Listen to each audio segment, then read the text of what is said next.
امروز مردم ما چی میگه؟ یک کس ریش خود 10 بار تق کنه، فرانسه کنه، یک اختلاف نیست. موسیقی نوازی کنه، اختلاف نیست. رشوت بخوره، اختلاف نیست. سگ جنگی کنه، اختلاف نیست. چرس بکشه، اختلاف نیست. شراب بخوره، اختلاف نیست. آدم بکشه، اختلاف نیست. چی اختلاف است؟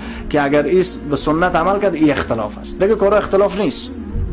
پس ملت مسلمانی که مخالفت به حدیث رسول الله داره، او دشمن رسول الله است. او دشمن صحابه است. او دشمن امام ابو حنیفه رحمت الله علیه است. او واقعا دشمن کتاب الله و سنت رسول صلی الله علیه و سلم است.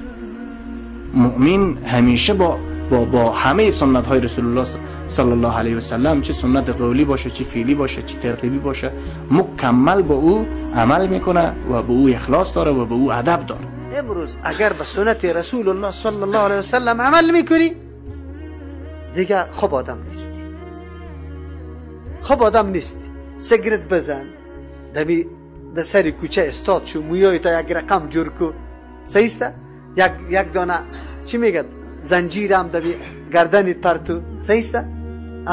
اشپیلا قام بکو، موبایل تم بکش، اورام در گوشکی کو، باز یک دفعه چی غم بزن، غالم بکو.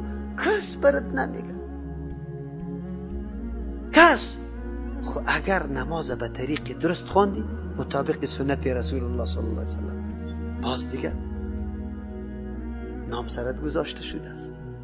پیغمبر علیه السلام از خاطر میگه که عبد علیها بالنواجذ، سنت نگاه کردن، سنت حفاظت کردن، سنت عملی کردن دندانای نواجذ میخواه که ما کم شد.